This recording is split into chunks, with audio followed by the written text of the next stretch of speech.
Welcome back to the channel. My name is Brad, the Supercoach Pro. Today we are doing a round 12 Supercoach review. So I scored 2,107, which for the round ranking it was 424.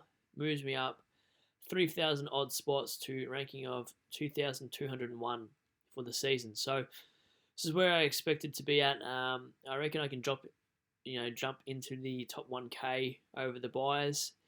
And I've still got 12 trades left there, and my team is almost at 14 million value, which is actually quite high, I'm pretty sure, at this point of the season. Anyway, I get stuck into the back line there. Sicily 98. I thought he was captain worthy this week, and I last minute changed the VC to Took. I was watching the Suns game, and it was saying that Took's 150th, so I thought he's actually going to go well. So I do apologise because I think I was going to run Oliver into Sicily. Hard to remember going back 2 or 3 days now. Anyway, Dawson 106 got a lot of cheap ball in the last couple of minutes of the game, projecting his score a little bit higher. I think the scaling was already sort of filled up at that point, so he didn't get 115 to 120 per se. Takes kickouts, plays the wing, does pretty much what you want for a defender anyway in your back line there. 100 for Crisp every week. I say this. I'm glad I didn't trade him out by round 3 or whenever it was that everyone did. I was pretty close to it, not going to lie. McDonald is a pod player I've been wanting to bring in for a long time. Unfortunately, I traded him for Dacos because I had the spare money there. So I did use an extra trade than what I thought I would in my preview. Originally, I was just going to go Tickle and Gorn for whoever it was. I can't even remember. I think it was Bruce I got rid of, and Sam Hayes, who was useless. But had extra money and I could only afford 474 grand. I didn't want to go back to Luke Ryan because I generally hate the pick. And McDonald sort of has that flexibility of going midfield forward, and I've got a plan for him long term.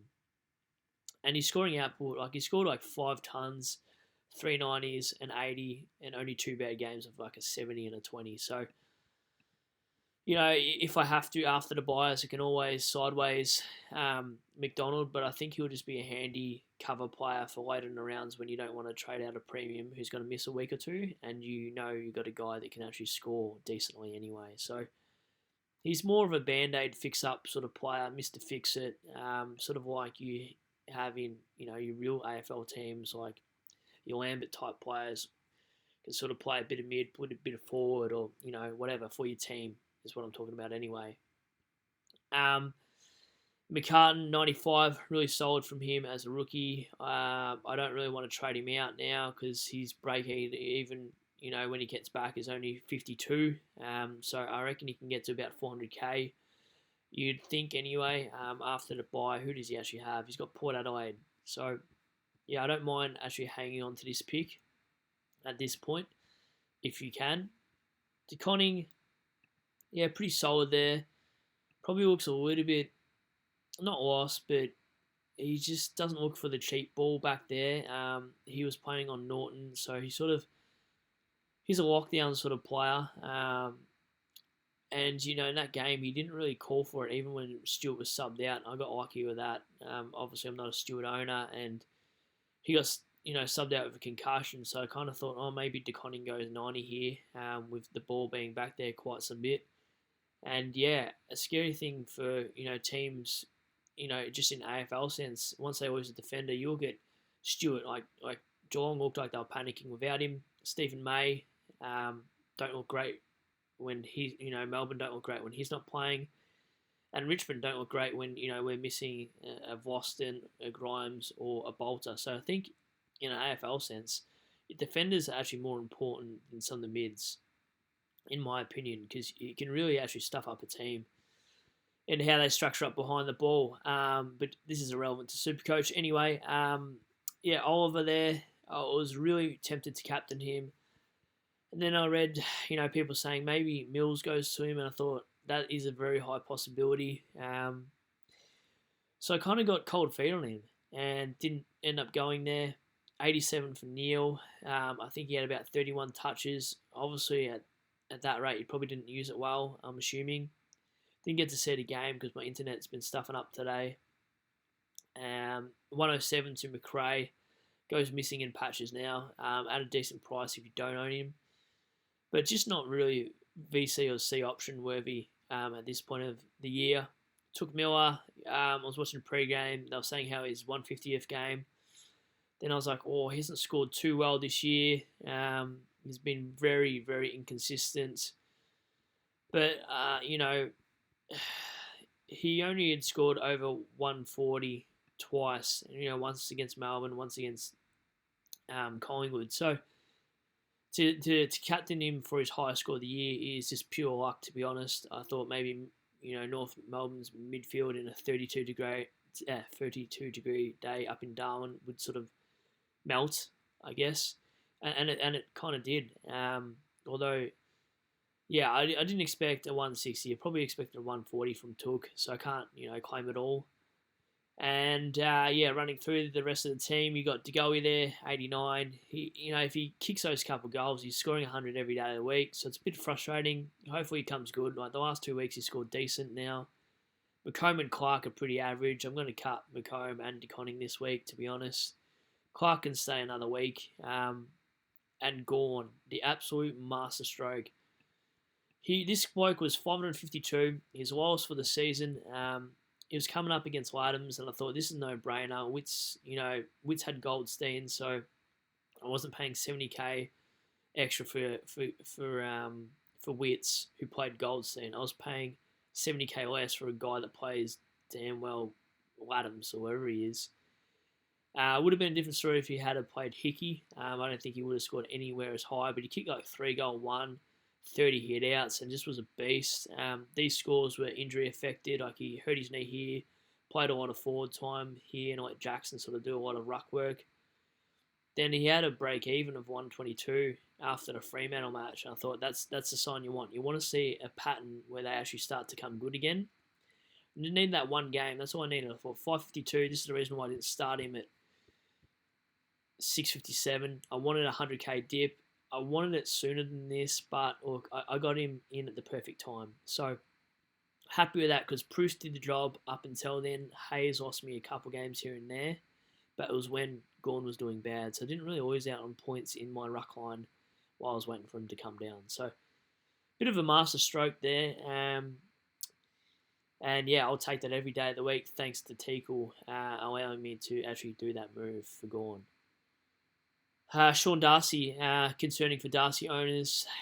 My thought here is maybe after the Gold Coast bye, I go Darcy to Witts if Meek is still named in the next couple games, because Meek is what actually hurts Sean Darcy's scoring. And I don't know why they bring in Meek anyway. Like, Darcy's unbelievable.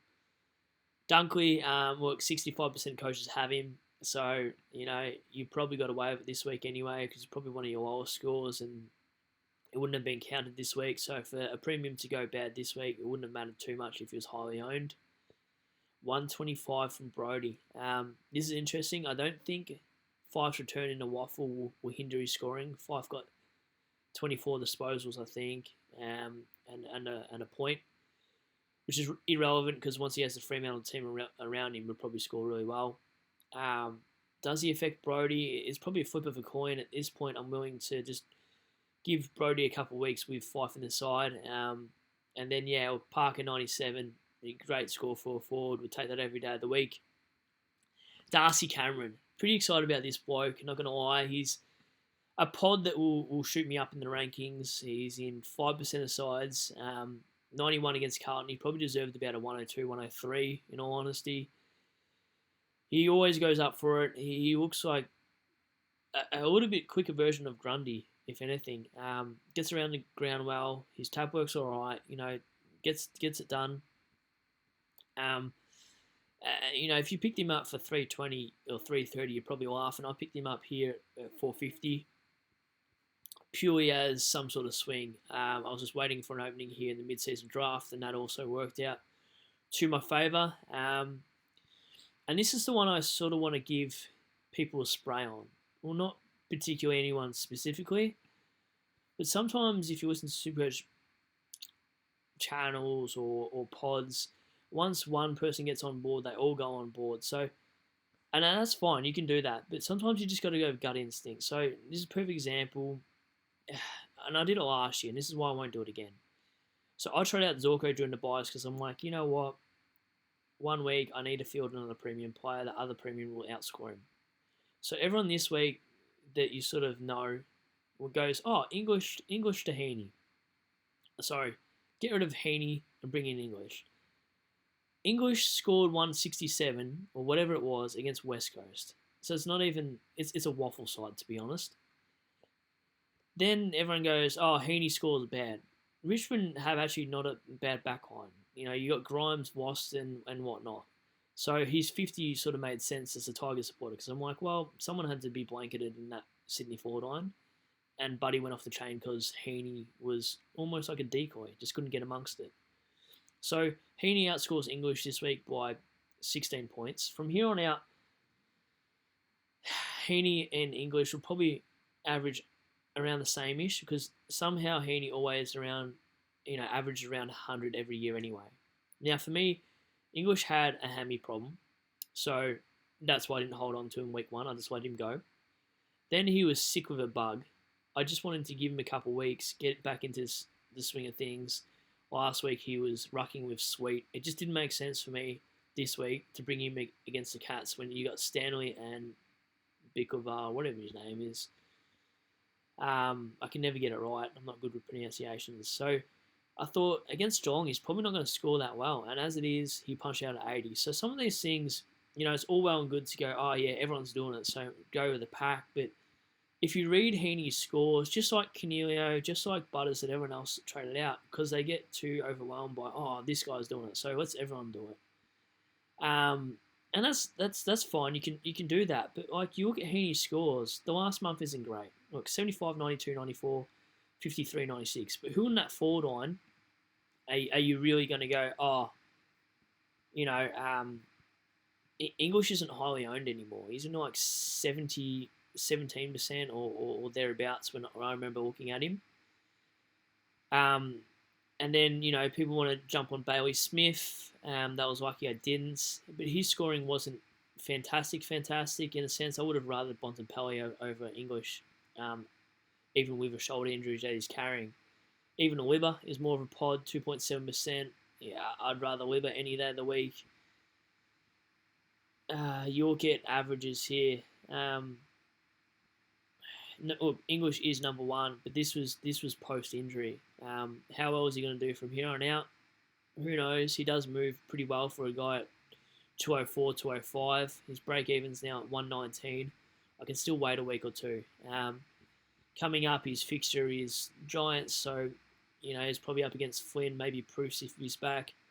Probably gets a good run at Reeves, but then he's got McInerney, who is actually a decent ruckman in himself. Then he's got Sydney, St Kilda, Melbourne. So he hasn't got the best fixture coming up, in my opinion. Then he's got Geelong again, and then he's got Darcy, and then he's got Giants, Hawthorn. So it's not like he's got an amazing fixture. For me, I'd honestly rather Bonds or Weber. And obviously, as YouTubers and whatnot, it's just opinions. But I just look at scoring. I don't really get sucked into, oh, this person's doing it. Therefore, injured players and sick players like Cripps, when he did his hammy awareness, I waited a couple of weeks. I may have lost a little bit of points, but I'd rather wait and see and jump on a player after they've done a hammy and been sick. So, is what it is there. People did the same with Cogs and Butters. Butters is one as well.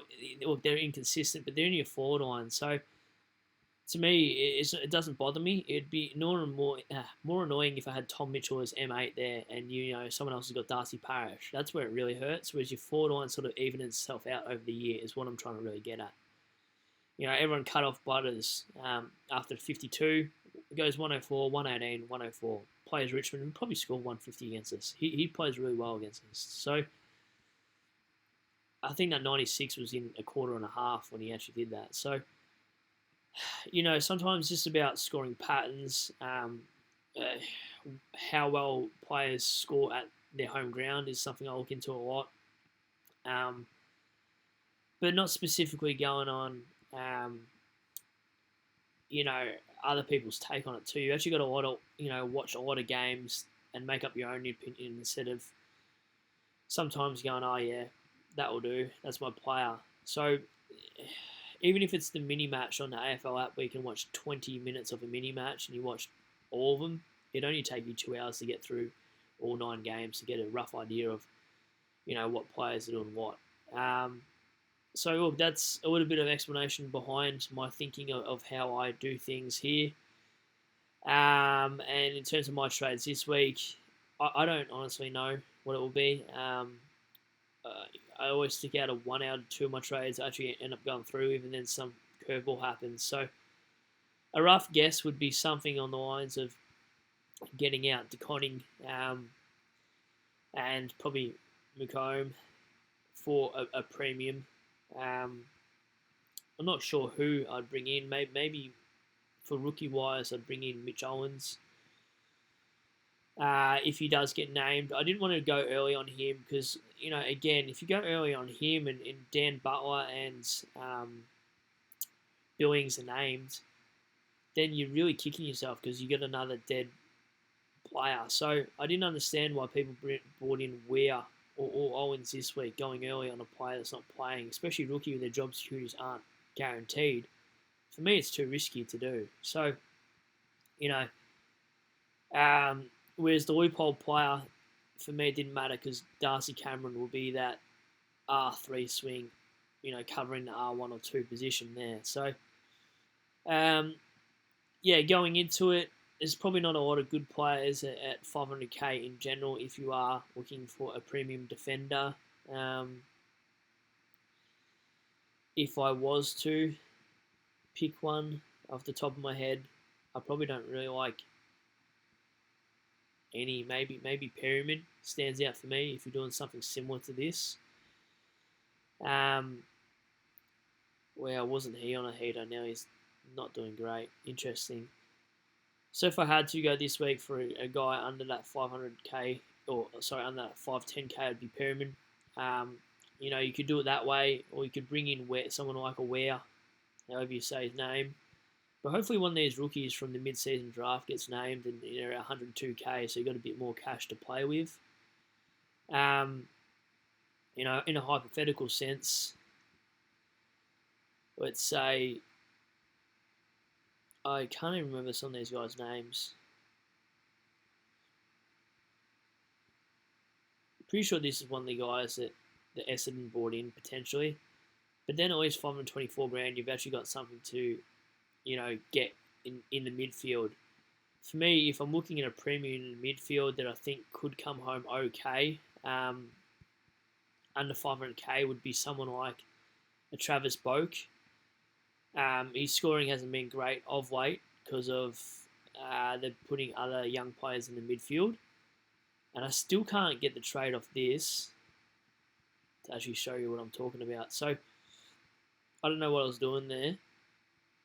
But if you go, let's go Weir. And then you're looking at a midfielder. Clear filters. Players I can afford.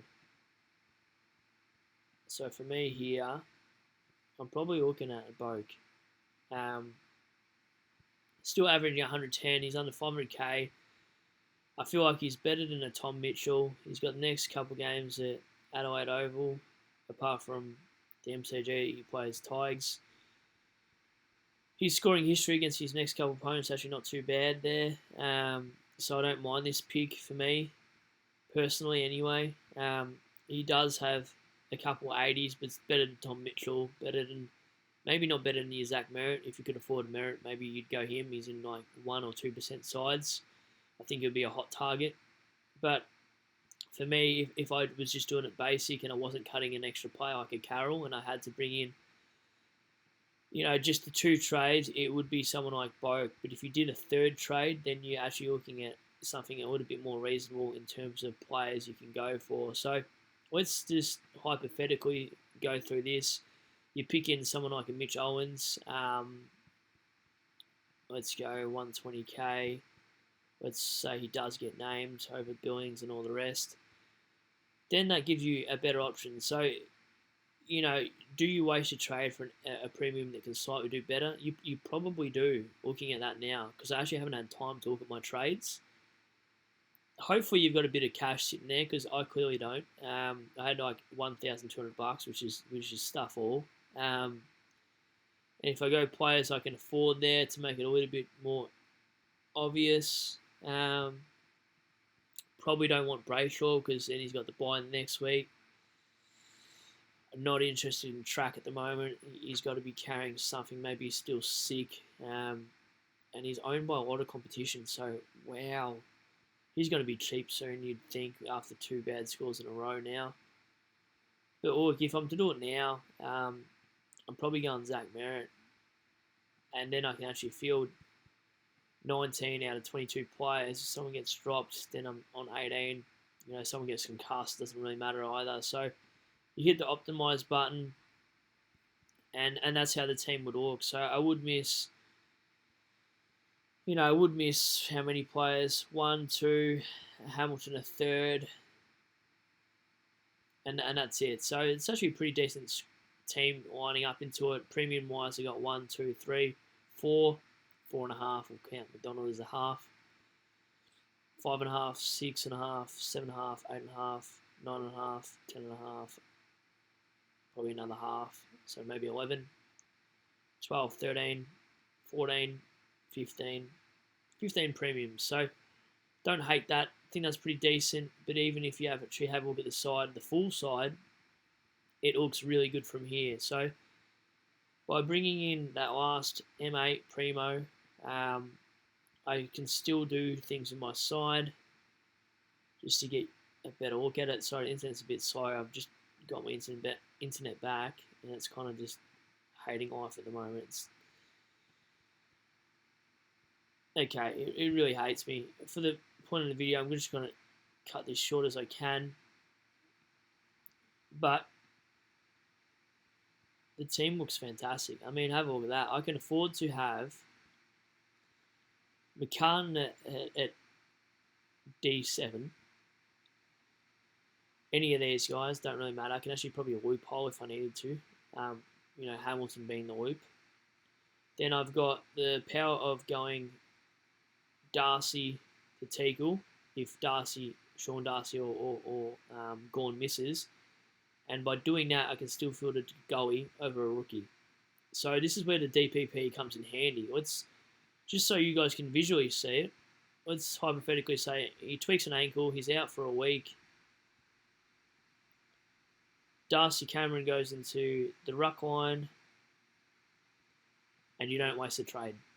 That's the reason why I bring in DPP. So at some point, I'll upgrade a D6, have McDonald sitting here, and if Dawson misses a week, Hewitt misses a week, Chris misses a week or two, I just chuck McDonald in there, and these guys come to the bench. So that's how I play the game back after the season. You're going to come out with maybe 6 trades on the way home, which is where I'll be at with a fully premium side. So I'll only be trading out players that are actually going to miss 3 or 4 weeks of games. But for temporary spots, McDonald and Darcy's, the goalies, they're just absolute role players and so handy when you're actually out of trades by rounds 19, 20, and you just can't field a side. I'm not fielding rookies because I didn't go sideways with premiums like an English to Heaney or a Butters to Cameron. Instead, I've got a Butters and a Cameron. So that's how I play the game. Bit of a long explanation, a little bit of bragging, I guess, but just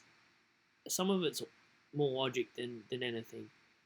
Anyway, sorry if that sounded more like a school lesson, but it was just more of a here's my opinion piece. Hopefully you guys did well anyway. If you guys have any trades, let me know in the comments.